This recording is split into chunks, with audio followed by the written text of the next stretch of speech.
নাসিম ভাই, আমাদের জননেত্রী শেখ হাসিনা ঘোষণা দিয়েছে ডিসেম্বর আসছেন, 16 তারিখেই কি আসছেন?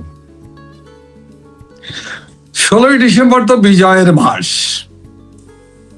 এই বিজয়ের মাসে 9 মাসের দীর্ঘ সশস্ত্র রক্তক্ষয়ী মুক্তি সংগ্রামে মুক্তিযুদ্ধের মধ্য দিয়ে জাতির পিতা বঙ্গবন্ধু শেখ মুজিবুর রহমানের নেতৃত্বে বাংলাদেশ আওয়ামী লীগ নামক এই উপমহাদেশের অন্যতম খ্যাতিমান গণতান্ত্রিক রাজনৈতিক দল এবং বাংলাদেশের সৃষ্টির সাথে নেতৃত্ব দানকারী দল হিসাবে বাংলাদেশ আওয়ামী লীগের নেতৃত্বে, জাতির পিতার নেতৃত্বে যে মহান মুক্তিযুদ্ধ হয়েছিল, সেই মুক্তি সংগ্রামের মধ্য দিয়ে আমরা 16ই ডিসেম্বর ফিরে পেয়েছি, বিজয়ী হয়েছি এবং বিজয়ী জাতি হিসাবে একটি স্বাধীন সার্বভৌম রাষ্ট্র বাংলাদেশ আমরা পেয়েছি।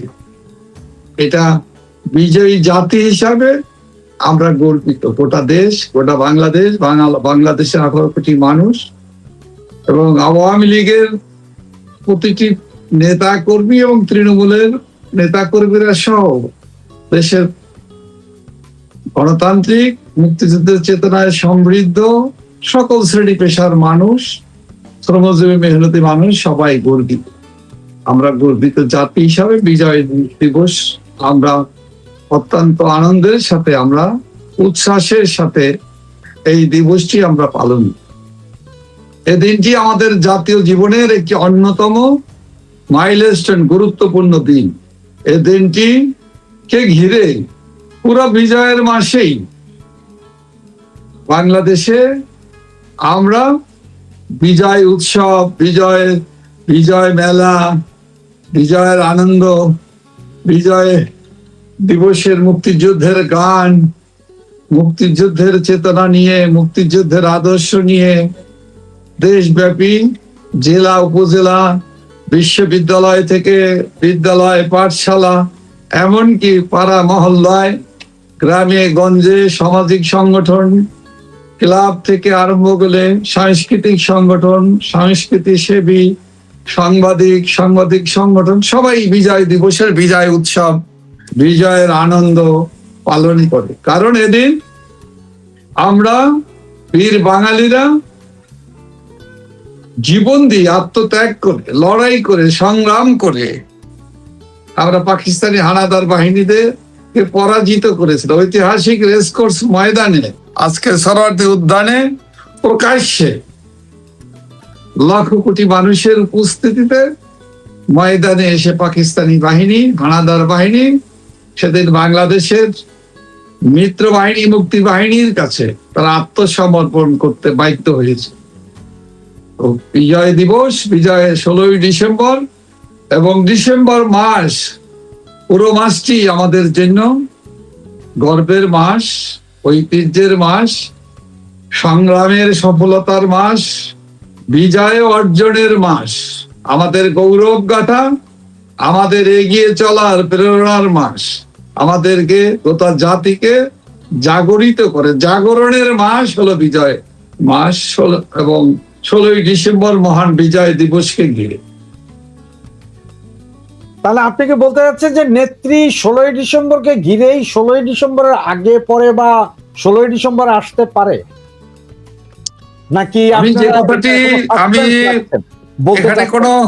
এখানে কোনো তারিখের ঘোষণাটি এখনো হয়নি, তবে বিজয়ের মাস হিসাবে ডিসেম্বর মাসের ঘোষণা বঙ্গবন্ধু কন্যা শেখ হাসিনা ঘোষণা করেছে এবং উনি পুরো দৃঢ়তার সাথে তিনি ঘোষণা করেছে এবং দেশবাসী জানে এবং আপনারাও জানেন যে বঙ্গবন্ধু কন্যা উনি রাষ্ট্রনায়ক, উনি আওয়ামী লীগের সভাপতি নয় শুধু, উনি বঙ্গ জাতির জনকের কন্যা হিসাবেই নয় শুধু, উনি বাংলাদেশের 18 কোটি মানুষের নয়নের মণি। বাংলাদেশের মানুষের কাছে তিনি অত্যন্ত শ্রদ্ধার পাত্র। উনি বাংলাদেশের প্রতিটি মানুষের হৃদয়ে জায়গা করে নিয়েছেন, আস্থার জায়গা করে নিয়েছেন, ভালোবাসার জায়গা করে নিয়েছেন। বাংলাদেশের মানুষ ভালো নেই। আজকে বাংলাদেশের মানুষ ভালো নেই, কষ্টে আছে। নানা ধরনের প্রতিকূলতা, হত্যা, নৈরাজ্য, খুন, জখম, মব সন্ত্রাস, জঙ্গিবাদী হামলা থেকে আরম্ভ করে আওয়ামী লীগের নেতা কর্মী, আইন শৃঙ্খলা রক্ষাকারী বাহিনীর সদস্য, তৃণমূলের সাধারণ মানুষ যারা রাজনীতি করে না, আওয়ামী লীগ করে না, তারাও কিন্তু রেহাই পাচ্ছে না। ছাত্র, শিক্ষক, তরুণ, বুদ্ধিজীবী, সাংবাদিক, পেশাজীবী এবং আওয়ামী লীগ সহ আওয়ামী লীগের সহযোগী সংগঠনের নেতৃবৃন্দ ধর্মীয় সংখ্যালঘুদের উপর ক্রমাগতভাবে ধারাবাহিক সন্ত্রাস, ধর্ষণ, খুন, লুটপাট, চাঁদাবাজি, ধান্দাবাজি, গণচাঁদাবাজি, যেটা বাংলাদেশে এখন প্রতিদিনের ঘটনা। বাংলাদেশের মানুষ অতিষ্ঠ, মানুষের সুখ নাই, শান্তি নাই, আইন নাই, শৃঙ্খলা নাই, মানবিক মূল্যবোধ নেই, চারিদিকে অন্ধকার, চারিদিকে হাহাকার, মানুষ অতিষ্ঠ। মেহনতি মানুষের জীবন আজকে জীবন ধারণের ন্যূনতম সুযোগটুকু আজকে তারা হারিয়ে ফেলেছে। কর্মহীন মানুষের মিছিল, ছাত্ররা ছাত্রত্ব কেড়ে নেওয়া হচ্ছে। আজকে গোটা দেশের ভিতরে একটি চারিদিকে অন্ধকার, চারিদিকে দানব, চারিদিকে লুটেরা, চারিদিকে সন্ত্রাস, চারিদিকে জঙ্গি, চারিদিকে আজকে সাদা কালো পতাকার মিছিল। এ কোত্থেকে কিভাবে হয়? এর হাত থেকে বাংলাদেশের মানুষ রক্ষা পেতে চায়। বাংলাদেশের মানুষ এই অশুভ শক্তি, এই দানবীয় শক্তি, এই ফ্যাসিবাদ, ফ্যাসিস্টদের, এই জঙ্গিদের চাইতেও এরা আরো বেশি ভয়ঙ্কর রূপ ধারণ করেছে। কারণ জঙ্গিদেরকে আশ্রয় প্রশ্রয় দেওয়াই শুধু নয়, এখন রাষ্ট্রযন্ত্রকে ব্যবহার করে বাংলাদেশ তাকে লুটে পুটে খাচ্ছে। খুন, খারাপি, নৈরাজ্য, ভীতি, হিংসা, প্রতিহিংসা, সংঘাত, এটাই মনে হয় রাষ্ট্রের দায়িত্ব হয়েছে। রাষ্ট্র পরিচালনায় যারা 2024 সালের 5ই আগস্টের পর থেকে যারা দখল করেছে, সেই দখলবাজদের কাছেই দেশটা আছে। এরা জানে লুটপাট, এরা জানে সন্ত্রাস, এরা জানে ধ্বংস। এদের ভিতরে দেশ গঠনের, দেশ গড়ার, দেশের মানুষের স্বার্থ রক্ষা, মেহনতি মানুষ, গরিব মানুষ, মধ্যবিত্ত, নিম্নবিত্ত মানুষ, এমনকি উচ্চ ব্যবসায়ী থেকে সকল সাধারণ ব্যবসায়ী, কারোরই জীবনে, সকলের জীবনেই না বিশ্বাস, সকলেই চাঁদাবাজদের খপ্পরে, সকলেই মিথ্যা মামলা, হয়রানিতে এবং রাজবন্দীদের। বাংলাদেশ আওয়ামী লীগের শত শত নেতা কর্মী, জাতীয় নেতা, সংসদ সদস্য, বীর মুক্তিযোদ্ধা, এমনকি জনপ্রতিনিধি হিসাবে হাজার হাজার নেতা কর্মীরা আজকে কারাগারে মৃত্যুর প্রহর গুনছে। আজকে গোটা দেশটাই মনে হয় কারাগারে পরিণত হয়েছে, একটি বদ্ধ কারাগার হয়েছে বাংলাদেশ। এই বাংলাদেশের জন্য তো বাংলাদেশের মানুষ কখনই প্রত্যাশা করে। প্রতারক চক্র, প্রতারক ইউনূস, মহাভাটপার ইউনূস এবং তার দোসররা, জামাত, শিবির, বিএনপি সহ সন্ত্রাসী, হিজবুত তাহরির, আইএস এর সিস্টার অর্গানাইজেশন, এমনকি আল কায়দা, তালেবানদের আহাজারি পদধ্বনি বাংলাদেশে আমরা শুনতে পাই। এই অবস্থায় তো বাংলাদেশের মানুষ পতিত হবে কখনো ভাবতেই পারে। সেই জায়গায় থেকে বাংলাদেশ, বাঙালি জাতি, বাংলাদেশের ঐতিহ্য, বাংলাদেশের গৌরব গাথা, বাংলাদেশের ইতিহাস, ঐতিহ্য, শিল্প, সাহিত্য, সংস্কৃতি, কবিতা, নাট্যকলা, সকল কিছুকেই আজকে আমরা দিনে দিনে হারিয়ে যাচ্ছে, বিলীন হয়ে যাচ্ছে। বাংলাদেশটাকে জঙ্গিবাদী রাষ্ট্র পাকিস্তানের কায়দায় পাকিস্তান বানানোর ষড়যন্ত্র চলছে অব্যাহত গতিতে। এর থেকে বাংলাদেশ, বাঙালি জাতি দেশরত্ন শেখ হাসিনার নেতৃত্বে মুক্তি পেতে চায়। যে কারণে বাংলাদেশের মানুষ বঙ্গবন্ধু কন্যা দেশরত্ন শেখ হাসিনা এই মুহূর্তেই বাংলাদেশে ফিরে আসুক, এটা মানুষের প্রত্যাশা, এটা মানুষের আকাঙ্ক্ষা। এবং মানুষ বিশ্বাস করে দেশ রত্ন শেখ হাসিনা বাংলাদেশে ফিরে আসলে মানুষের মুক্তি পাবে। মানুষের আকাঙ্ক্ষা বাস্তবায়নে যেভাবে 16 বছর দেশ পরিচালনা করে বাংলাদেশকে একটি উন্নয়নশীল রাষ্ট্রে পরিণত করেছিল, স্থিতিশীলতা ফিরিয়ে এনেছিল, অর্থনৈতিকভাবে মানুষ আস্তে আস্তে এগিয়ে একটি আত্মনির্ভরশীল জাতি হিসেবে এগিয়ে চলছিল, সেইগুলো সবকিছুকে ধ্বংস করে লুটপাট করে চুরমার করে দেওয়া হয়েছে। নাসিম ভাই, আপনি যেটা বললেন আমি বুঝতে পারছি, কারণ যেহেতু আসলে এই বিষয়গুলো নিয়ে একটু ঘাটাঘাটি করে আমিও বুঝতে পারছি যে আপনি হয়তো স্পেসিফিক তারিখটা হয়তো আমাদের বলতে চাচ্ছেন না, বা এটা দলীয় কোনো সিদ্ধান্ত কোনো বিষয় আছে, এটা আমি বুঝতে পারছি, আপনি যার কারণে এড়িয়ে যাচ্ছেন। এখন আমার যে প্রশ্ন, এটা সাধারণ পাবলিকের অনেক কমেন্টস আছে, যেমন আমি বেশ কিছু কমেন্টস আছে, একটা কমেন্টসই দিই আপনাকে। ডিসেম্বরে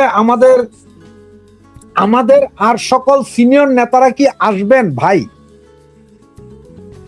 মানে অবশ্যই অবশ্যই ইনশাআল্লাহ তাআলা। যে নেত্রী প্রথম নিজেরটা দিয়েই বলি, আমাদের নেত্রী বঙ্গবন্ধু কন্যা যে ঘোষণা দিয়েছেন, উনি ওনার ঘোষণা অনুযায়ী উনি অবশ্যই যাবেন। উনি যাওয়ার জন্যই উনি বলেছেন। উনি স্পষ্ট করে একটি রয়টারের মতো সংবাদ সংস্থাকে উনি সর্বশেষ যে ইন্টারভিউটা দিয়েছেন, সেই তার থেকে উনি পরিষ্কার ভাবে বোঝা যায় উনি তাকে হুমকি দিয়ে মৃত্যু ভয় দেখিয়ে রক্তচক্ষুকে উপেক্ষা করেই তিনি বাংলাদেশে ফিরে যাবেন। তিনি বাংলাদেশের মাটিতে বাংলাদেশের মানুষের কাছে উনি ফিরে যেতে চান। তিনি যেখানে জন্মগ্রহণ করেছেন সেই মাটিতেই উনি জীবনের শেষ নিঃশ্বাস উনি ত্যাগ করতে চান। উনি একজন দেশপ্রেমিক মানুষ, উনি একজন জাতীয়তাবাদী নেতা, উনি রাষ্ট্রনায়ক, উনি জাতির পিতার কন্যা। উনি যা বলেন, উনি যা বিশ্বাস করেন, উনি সেটাই বলেন এবং করেন। তো নাসিম ভাই, আমার মনে হয় আপনার সাথে আমার এখানে একটা দ্বিমত আছে। নাসিম ভাই, আপনার সাথে আমার একটা দ্বিমত আছে এখানে। থাকতেই পারে, আপনি আপনার দ্বিমত আপনি বলতেই পারেন। জি, বাংলাদেশটা কি আমার এবং আপনার কিনা? বাংলাদেশটা সকলের, বাংলাদেশটা বাংলাদেশের মানুষের, বাংলাদেশের, হ্যাঁ এইটাই বলছি যে বাংলাদেশটা বাংলাদেশের 18 কোটি মানুষের না, মেজরিটি পিপল যেটা চায় সেটাই বাংলাদেশে হবে, গণতান্ত্রিক। এই জায়গায় আমার একটা দ্বিমতটা কি জানেন, এই বাংলাদেশ যদি কেউ বলতে পারে যে আমার বাপের দেশ, সেটা একমাত্র শেখ হাসিনা বলতে পারে। কারণ বঙ্গবন্ধু শেখ মুজিবুর রহমানই আমাদের সকলের জন্য একটা দেশ তৈরি করে দিয়ে গেছিলেন, একটা জাতীয় পতাকা, একটা পাসপোর্ট, এগুলো দিয়ে গেছিলেন। এটা তো ওনার বাবার দেশ, উনি বলতে পারে একমাত্র আমার বাবার আমি মেয়ে, বঙ্গবন্ধু পরিবারের। আমরা সবাই আছি ওই দেশে। দেশটা আমাদের সকলের, উনি গর্ব করে বলতে পারে তার পিতা জাতির পিতা বঙ্গবন্ধু শেখ মুজিবুর রহমান মহান মুক্তিযুদ্ধের নেতৃত্বে গোটা জাতিকে ঐক্যবদ্ধ করেছে, তার সন্তান হিসাবে, তার জ্যেষ্ঠ সন্তান হিসাবে, রাষ্ট্রনায়ক হিসাবে তিনি দাবি তো করতেই পারেন, এটা তো যথার্থ। তাহলে ওনার যাওয়ার জন্য কি কোন সরকার, কোন আইএস এর এজেন্ট বা কোন বিদেশি শক্তির সাথে ইয়ে করার দরকার আছে, চুক্তিপত্র করার দরকার আছে? দেখেন, পরিষ্কার ভাবে একটা কথা বলতে চাই, বঙ্গবন্ধু কন্যা তিনি বলেছেন আমি বাংলাদেশের মানুষের দুঃখ কষ্ট ব্যথা বেদনা দূর করার জন্য, বাংলাদেশকে একটি স্থিতিশীল রাষ্ট্রে পরিণত করার জন্য, গণতান্ত্রিক চেতনায় সমৃদ্ধ অসাম্প্রদায়িক বাংলাদেশকে ফ্যাসিবাদী ফ্যাসিস্ট গোষ্ঠী, মৌলবাদী জঙ্গিবাদী অগণতান্ত্রিক গোষ্ঠীর হাত থেকে মুক্ত করাই তার একমাত্র লক্ষ্য। তিনি বাংলাদেশে ফিরে যাবেন, তার মাতৃভূমিতে, তার পিতৃভূমিতে, তার মানুষের কাছে। বাংলাদেশের মানুষ বঙ্গবন্ধু কন্যা দেশরত্ন শেখ হাসিনাকে প্রাণ দিয়ে ভালোবাসে, বারবার তাকে ভোট দিয়ে নির্বাচিত করেছে, তিনি জনপ্রিয় মানুষ। সেক্ষেত্রে কারো কাছে দাসখত দিয়ে অথবা উনি দেশে যেতে হবে এটা কখনোই উনি মনে করেন না, বাংলাদেশের মানুষও মনে করেন না। এটা বলে কাউকে মিথ্যাচার করে অপপ্রচার চালিয়ে বলেও বিশ্বাস করানো যাবে না। আর আমি তুলনা করতে চাই না, কারণ বঙ্গবন্ধু কন্যা তুলনা ওনার সাথে, ওনার তুলনা উনি নিজেই, কারোর সাথে ওনাকে তুলনা করা চলে না, যায় না। তবে একটা কথা আমি বলি, যারা বলে যে আমি আমার ইচ্ছায় আমি দেশে যেতে পারি না, আমি আমার ইচ্ছায় কিছু করতে পারি না, আমি প্রকারান্তরে যিনি বলেন বর্তমান প্রধানমন্ত্রী হিসেবে যিনি রাষ্ট্র ক্ষমতা দখল করে আছেন অবৈধভাবে, তিনি তো কদিন আগেই বলেছেন আমার ইচ্ছায় যাওয়া না যাওয়া বাংলাদেশে নির্ভর করে না, আমি পরাধীন, আমার ইচ্ছায় দেশ পরিচালনা আমি করতে পারি না। তাদের জন্য এগুলো শোভা পায়, তারা এই সকল কথা বলে, তারা এগুলো কথা বলে তারা নিজেদেরকে বিদেশিদের কাছে দালালে পরিণত হতে, দাসে পরিণত হতে তাদের কোনো অসুবিধা হয়। তাদের কাছে এগুলো ভালো লাগবে না যখন বঙ্গবন্ধু কন্যা নিজেই শতপ্রণোদিত হয়ে সাহসী উচ্চারণ করেন বাংলাদেশের মানুষের জন্য, গণতন্ত্রের জন্য, এবং কারাগারে বন্দী হাজার হাজার লাখো নেতা কর্মীদের জন্য, সাধারণ বুদ্ধিজীবী, কবি, সাহিত্যিক, শ্রেণী পেশার মানুষদের মুক্ত করার জন্য ভয়ানক আদালতের নামে আইসিটি আদালত তৈরি করে অসাংবিধানিক ভাবে বঙ্গবন্ধু কন্যা দেশরত্ন শেখ হাসিনাকেও সর্বোচ্চ ঘোষণা দিয়েছে আদালতকে ব্যবহার করে বেআইনি ভাবে।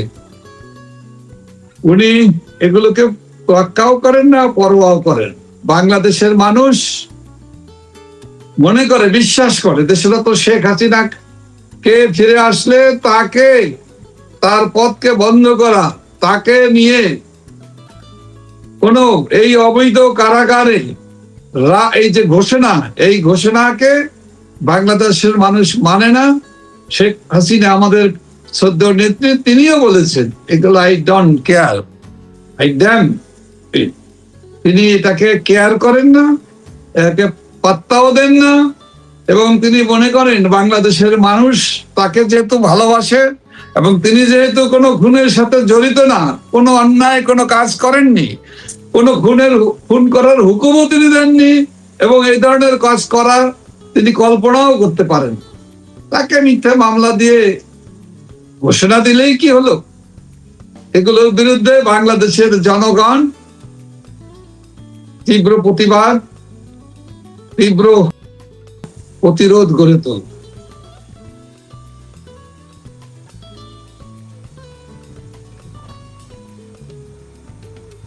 নাসিম ভাই, আমার কাছে যতটুকু খবর আছে, আগামীকাল দিল্লিতে নেত্রীর সাথে একটা হাই প্রোফাইল মিটিং হচ্ছে।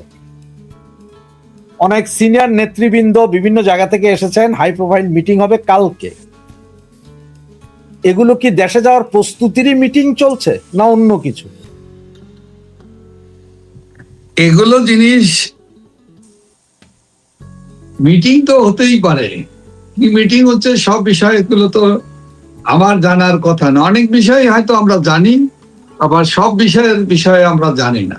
তবে আমাদের প্রচেষ্টা, যে আগ্রহ সারা দেশব্যাপী মানুষের ভিতরে, নেতা কর্মীদের ভিতরে, সাধারণ মানুষের ভিতরে, তরুণদের ভিতরে, শ্রমজীবী মেহনতি মানুষের ভিতরে, এমনকি কৃষক কিষাণীদের ভিতরেও কিন্তু দারুণ ভাবে আলোড়িত হয়েছে, আলোচিত হচ্ছে, এবং সবাই উৎসাহ উদ্দীপনা নিয়ে কিভাবে বঙ্গবন্ধু কন্যাকে সাদরে সম্ভাষণ জানাবেন, কিভাবে ওনাকে গ্রহণ করবেন, কিভাবে ওনাকে অভিনন্দন জানাবেন, কিভাবে কোথায় মিছিল সহকারে, কত বড় মিছিল নিয়ে যাওয়া যায়, কারা কারা যাবে, এগুলো নিয়ে কিন্তু কাজ কিন্তু চলছে বাংলাদেশে এবং বাংলাদেশের বাহিরেও। নাসিম ভাই, আপনি কি বাংলাদেশের মনে করেন- বাইরেও সারা পৃথিবীতে আওয়ামী লীগের অনেক নেতা আছে, অনেক সমর্থক আছে, ভোটার আছে, অনেক, তারাও কিন্তু বাংলাদেশে আসবেন। বঙ্গবন্ধু কন্যা দেশরত্ন শেখ হাসিনা বাংলাদেশে যখন যাবে, আওয়ামী লীগের নেতৃবৃন্দরা তো সাথে যাবেই, এর বাইরেও। এবং আপনি এত জানতে চেয়েছিলেন, বলা হয়নি যে আমি নিজে যাব কিনা। অবশ্যই আমি যাব, অবশ্যই। বঙ্গবন্ধু কন্যা দেশরত্ন শেখ হাসিনা, ওনার কথা, ওনার নির্দেশ, ওনার পরামর্শ আমাদের কাছে শিরোধার্য। এটা আওয়ামী লীগের প্রতিটি নেতাকর্মীর কাছে, তৃণমূলের মানুষের কাছে। কারণ আমাদের রাস্তা, আমি আপনার কাছে যেটা জানতে চাচ্ছিলাম যে আপনারা কি একসাথে নেত্রীর সাথে যাবেন নাকি আগে যাবেন না পরে যাবেন? যদি সিদ্ধান্ত হয়, আমি তো ব্যক্তিগতভাবে মনে করি আমাদের অনেকেরই আগে যাওয়াটা বোধহয় আরো বেশি ভালো হবে। কারণ এটা অবশ্য সিদ্ধান্তের উপর নির্ভর করে। নেত্রী আমাদের বঙ্গবন্ধু কন্যা, উনি যেভাবে আমাদেরকে পরামর্শ দিবেন, আমরা সেই আলোকেই আলোচনার ভিতর দিয়ে আমরা কার্যক্রম, পদক্ষেপ আমরা গ্রহণ করব। কার্যক্রম কিন্তু ইতিমধ্যে শুরু হয়েছে, চলমান। বাংলাদেশেই শুধু নয়, সারা বাংলাদেশে, পৃথিবীর বিভিন্ন জায়গায় আওয়ামী লীগের সমর্থক গোষ্ঠী আছে, আওয়ামী লীগের পক্ষে ভোট দেয় যারা, তারা আছে। তারা তো সবসময় প্রতিরোধ, প্রতিবাদ, আন্দোলন, সংগ্রামে ফ্যাসিস্টদের বিরুদ্ধে, ফ্যাসিস্ট সরকারের বিরুদ্ধে তারা যে তীব্রতা দেখাতে সক্ষম হয়েছেন, তারা প্রমাণ করেছেন। আওয়ামী লীগ শুধুমাত্র বাংলাদেশের আনাচে কানাচে, অলিতে গলিতে, গ্রামে গঞ্জে, ঘরে ঘরেই না, আওয়ামী লীগ সারা বিশ্বে সব জায়গায় তারা সক্রিয়, তারা সাহসী, তারা পদক্ষেপ নিয়েছে, আন্দোলন সংগ্রাম করেছে। এবং সেক্ষেত্রে আওয়ামী লীগকে ঘুরে দাঁড়াবার জন্য, আওয়ামী লীগকে বাধাগ্রস্ত করার চেষ্টা করেও সফল হয়নি। আপনারা দেখেছেন, আমি এটা বর্ণনা দিতে চাই না। তো আমি সেই সকল বিদেশের সকল সংগ্রামী বীর যোদ্ধা, আওয়ামী লীগের বঙ্গবন্ধুর আদর্শে দেশরত্ন শেখ হাসিনার কর্মীদেরকে আমি অভিনন্দন জানাই এবং স্যালুট জানাই। এই বাংলাদেশে ফিরে আসার জন্য, ডিসেম্বর মাসে নেত্রীর সাথে এবং আগে পরে আসার জন্য সারা পৃথিবীর সকল দেশে ইতিমধ্যেই তারা আলোচনা করছেন, তারা বিভিন্নভাবে পরিকল্পনা করছেন কিভাবে বাংলাদেশে আসবে। এবং অনেকেই আগে আসার পরিকল্পনা করছেন, অনেকেই সাথে আসার, একই টাইম ধরে, একই দিন ধরে তারা ফ্লাইট কানেক্ট করবে, অথবা বিভিন্ন মাধ্যমে তারা দেশে ফিরে আসবে। সুতরাং এটা শুধুমাত্র বঙ্গবন্ধু কন্যার বাংলাদেশের মাটিতে ফিরে যাওয়া না, গোটা আওয়ামী লীগের নেতা কর্মীরা, সারা বিশ্বের আওয়ামী লীগের সমর্থকরা এবং প্রগতিশীল মানুষদের একটি জাগরণের দিন হবে বঙ্গবন্ধু কন্যা দেশরত্ন, যেই দিনটি কে উনি বাংলাদেশের মাটিতে ফিরে যাবেন ডিসেম্বর মাসে। এখন আপনি যে কথাটা বললেন যে অনেকে মিছিল করে যাবে, কে কত বড় মিছিল, আপনার কি মনে হয় নাসিম ভাই যে নেত্রী বলল যে কালকে আমি ঢাকা এয়ারপোর্টে যাব, সরকার, সেনাবাহিনী, পুলিশ সবাই বড় বড় গেট করে ঢোল টোল নিয়ে যে আপনি আসেন আসেন এইভাবে যাবে? অনেক কিছু ঘটতে পারে, অনেক কিছু, মানে কোনো সরকারের কথা বলছি, আমি বলতেছি খুব চিন্তা করেই, আমি বুঝে শুনেই আমি বলতেছি, অনেক কিছুই ঘটতে পারে। লগি বৈঠা নিয়ে লক্ষ জনতার মিছিল না, সেটা মহা জনসমুদ্রে পরিণত যেমন হবে, ঠিক তেমনি ভাবে বাংলাদেশের, গোটা বাংলাদেশের মানুষের ভিতরে যে জাগরণ সৃষ্টি হবে, যে একটি মহেন্দ্র ক্ষণে কখন আসবেন নেত্রী, সেই মহেন্দ্র ক্ষণে যে ধরনের মানুষের ভিতরে যে উচ্ছ্বাস, সেক্ষেত্রে আমি বিমানবন্দরকে আমি সুনির্দিষ্ট করে আমি বলছি না, যে অনেকভাবেই উনি আসতে পারেন, যেতে পারেন। কারণ বাংলাদেশে যেতে প্লেনে করে যেতে হবে, উনি যেতে পারেন অবশ্যই। উনি যদি আমাদের নেত্রী সিদ্ধান্ত নিলে উনি বিবেচনা করেই তো সিদ্ধান্ত, সেভাবেও যেতে পারে। তো সে বিমানবন্দর কোন বিমানবন্দর হবে সেটা তো এখনো নির্ধারিত হয়নি, অথবা কোন পথে যাবে, অথবা সড়ক পথে যাবে যদি যায়, অথবা নৌপথে যায়। নৌপথে যাওয়ার ক্ষেত্রে অবশ্য সীমিত সুযোগ সেক্ষেত্রে, তো সেগুলো তো এখনো পরিষ্কার হয়নি। এগুলো সময় আছে অনেক, এখনো সময় আছে। এর ভিতর দিয়ে অনেক কিছু সুনির্দিষ্ট সময় দেশবাসী জানবে, আপনারা সাংবাদিকরা জানবেন। মানুষের উচ্ছ্বাস নাকি আপনারা সারা বাংলাদেশ ব্লকেট করে দিবেন? আমরা ব্লকেট করবো না। মানুষ যদি যায়, না, আমাদের নেত্রী উনি আসবেন, উনি যাবেন, উনি যাওয়াটাই হলো যে মানুষের কাছে যাবেন, মানুষের সেটাই যে দেশকে রক্ষা করা, মানুষের কষ্ট থেকে মানুষকে মুক্ত করা, দূর করা, এটা হলো লক্ষ্য। আমরা দেশকে অচল করার লক্ষ্য নয়।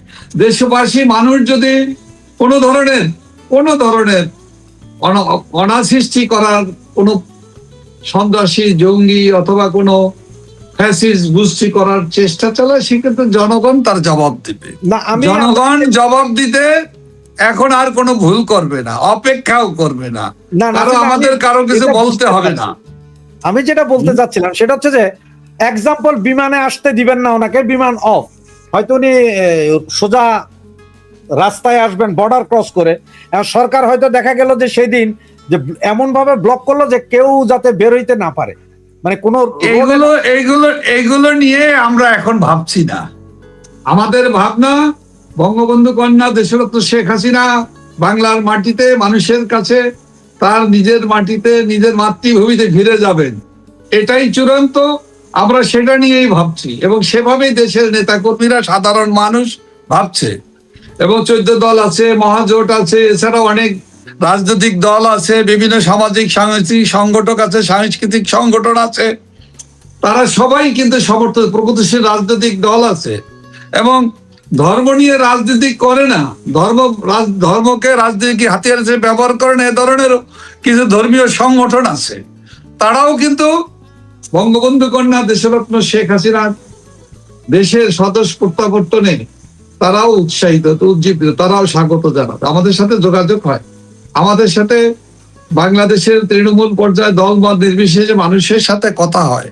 আমরা মানুষের চোখের ভাষা বুঝি, মনের কথা কি এবং দেওয়ালের কি মানুষ বলতে চায় সেগুলো কিন্তু আমরা বোঝার চেষ্টা করি। আমরা বুঝে শুনেই, আমাদের অভিজ্ঞতার আলোকে আমরা মানুষের চোখের ভাষা বুঝে আমরা কিন্তু বিবেচনা করি, আমরা হিসাব। সেই জায়গায় দাঁড়িয়ে আমরা বঙ্গবন্ধু কন্যা দেশরত্ন শেখ হাসিনা বাংলাদেশের মাটিতে ফিরে যাবেন, আমরা ফিরে যাব তার নেতৃত্বে, তার সাথে, অথবা তিনি যদি নির্দেশ দেন, অথবা প্রয়োজন হলে আমরা আগেই, আমাদের বঙ্গবন্ধু কন্যা, আমাদের শ্রদ্ধেয় নেত্রী যাওয়ার আগেও আমরা বাংলাদেশে আমরা ফিরে আসতে পারি। কারণ হচ্ছে গতকালকে এই যে মহিলাটার ছবি দেখছেন, উনি 70 বছর বয়সের একজন নারী, হাজব্যান্ড মারা গিয়েছেন গত 6 মাস আগে, ওনার রিটায়ারে আছেন প্রায় 3-4 বছর। উনি আমাকে ফোন দিলেন, এই যে এখন মেসেজ করছে অনেকে যে নেত্রী আসার আগে নেতাকর্মীদের ঢাকা আসতে ওরা হয়তো বাধা দিবে, তবে কিভাবে কখন জনগণ ঢাকায় আসবে বিভিন্ন জেলা থেকে তা নিয়ে দিক নির্দেশনা এখন থেকেই শুরু করা উচিত। এটা পাবলিক কমেন্টস। আমি যেটা জানতে চাচ্ছি যে বাধা দিবে সরকার, এটা সত্য, বাধা দিলে আপনারা কি যাকে যেখানে বাধা দেওয়া হবে সেখানে কি শান্তিপূর্ণভাবে সেই রাস্তায় বসে যাবেন কিনা আপনারা? আমি একটা কথা বলি, বাধা দিবে এটা যেমন আপনি বলতে চেষ্টা করলেন সত্য, বাধা দিবে এটা যেমন সত্য, বাধা দিবে না এটা কি মিথ্যা আপনি বলতে পারবেন? এত মজার জায়গা ওরা কি ছেড়ে দিবে? সেটা মজার ব্যাপার তো না, এটা তো দেশের ব্যাপার। দেশের মানুষের ব্যাপার, জনগণের ব্যাপার। আপামর জনগণের জনরোষের জনস্বার্থের বিপক্ষে, দেশের বিপক্ষে যারা কাজ করবে তাদের কি বাংলাদেশের জনগণ তাদেরকে কি ছেড়ে দিবে? রাজনৈতিক দলের নেতাকর্মীরা তাদেরকে কি ছেড়ে দিবে? আওয়ামী লীগের নেতাকর্মীদের উপরে যে অত্যাচার, নির্যাতন, হত্যা, লুটপাট, আওয়ামী লীগের নেতাকর্মীদের ধন সম্পদ লুট করেছে, অগ্নি সংযোগ করেছে, জ্বালিয়ে পুড়ে ছারখার করে দেওয়া হয়েছে ব্যবসা প্রতিষ্ঠান, আওয়ামী লীগের কার্যালয়, বঙ্গবন্ধু ভবন 32 নম্বর। আমাদের